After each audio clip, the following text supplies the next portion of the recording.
sanggup menunjukkan eksistensi Allah dengan 1000 dalil.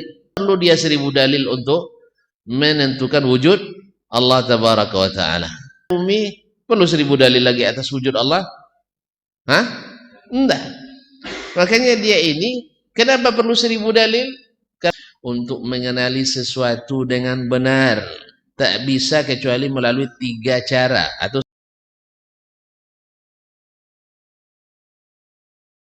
makanya imamnya ahli al-i'tizal, ahli Mu'tazilah di zamannya Al-Fakhrur Razi. Kenal Fakhrur Razi? Bukan mantan Pak Menteri, bukan. Ini lama sudah di abad keberapa Masehi, abad ke-12 tuh Pak, gimana? Nah, bukan, saya lupa saya. Bisa dicek. Kaum muslimin dan muslimat dirahmati Allah, seorang ahli kalam, ketika dia masuk Baghdad sangat dielu-elukan oleh masyarakat karena pada umumnya terpengaruh dengan retorika. Ya, retorika. Mungkin dia pula yang waktu itu bergelar singa pada waktu umumnya. Jadi dianggap kedatangannya sebagai kedatangan orang hebat.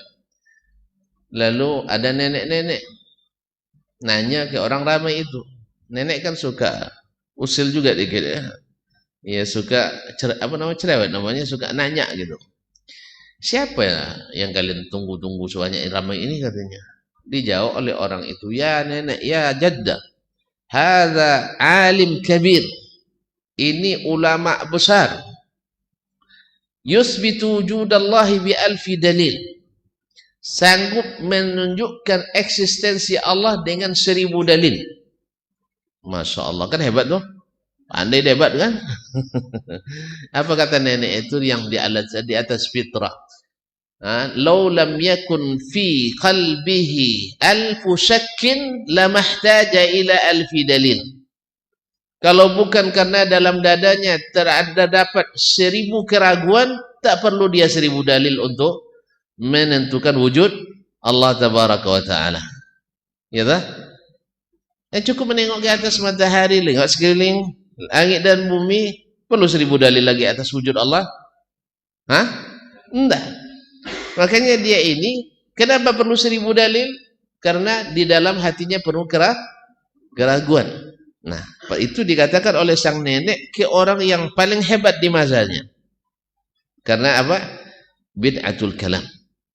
Hal itu kaum muslimin dan muslimat dirahmati Allah Subhanahu wa taala. Jadi ahlut ta'ammuq wa zawil hamaq. Ini bahasa boleh bukan bahasa saya.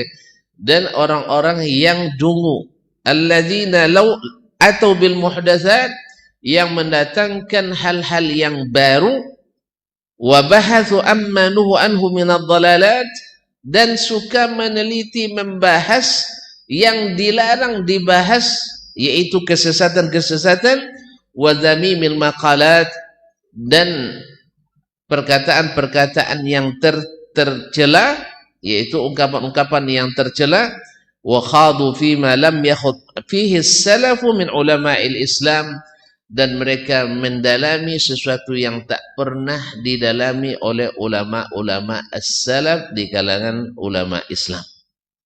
Jadi yang masuk ke dalam bab ini adalah orang yang membahas terlalu mendalam. Kalau seandainya Allah berbicara, berarti mesti punya lisan, punya lidah, dan mesti punya rongga, dan mesti punya ini, mesti punya ini, mesti punya ini, mesti begini, mesti begini, mesti begini.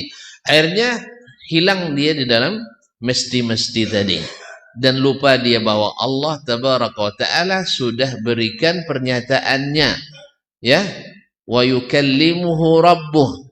Tidak ada dibahas oleh ulama as-salaf, baik Nabi sendiri maupun para sahabat dan tabi'ina lahum bi ihsan, bahkan sampai pada ke imam-imam yang 4, tidak mau mereka membahas ini. Sebab apa?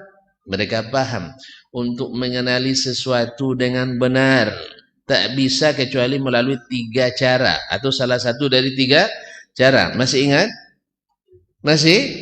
Melihat langsung Allah tak boleh dilihat. Kan tak bisa kita lihat di dunia ini. Ya tak? Yang kedua, melihat yang sama dengannya atau mirip dengannya. Laisa kamitslihi syai'un tak bisa dianalogikan. Kalau begitu tidak lain kecuali berita. Berita itu kalau ditambah itu namanya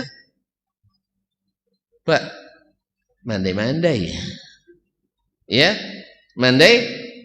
Misalnya ada berita dari Pak Presiden, misalnya bahwa vaksinasi itu gratis. Kan itu beritanya, gratis.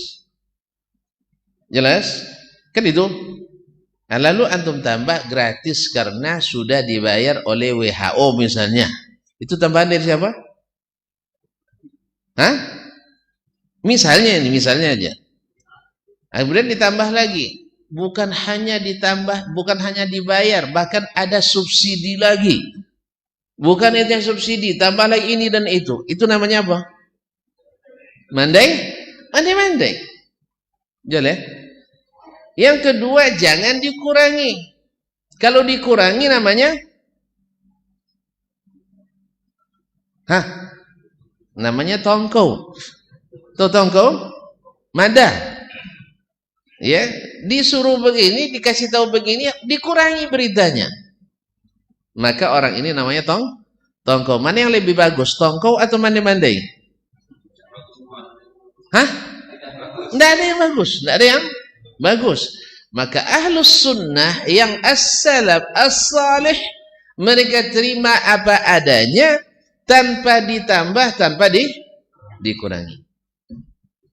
Ya Ustaz, makanya jadilah mereka orang salih karena taat.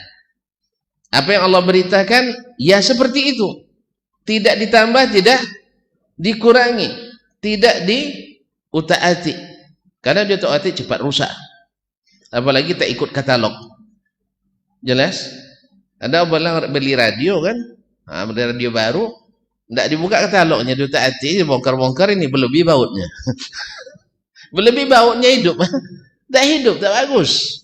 Makanya kaum muslimin dan muslimat, ingat ini, metode mengenali sesuatu tak lebih luar dari salah satu dari 3 cara tadi. Cara pertama, melihat langsung. Ini tidak mungkin dilakukan. Melihat yang sama dengannya, Allah tak bisa dianalogikan. Kalau misalnya botol ini di atas ini perlu meja, Allah tak bisa dianalogikan dengan botol.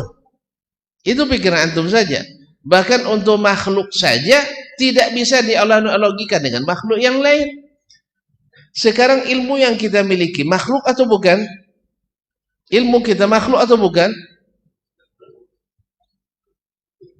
Khalik ya. Ilmu kita makhluk atau bukan? Makhluk. Kalau ilmu Allah?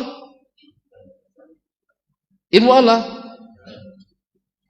Allah makhluk apa bukan? Ya bukanlah. Dia sifatnya. Kita sama-sama punya ilmu. Allah punya ilmu, kita punya ilmu. Ilmu Allah bukan makhluknya, ilmu kita makhluknya.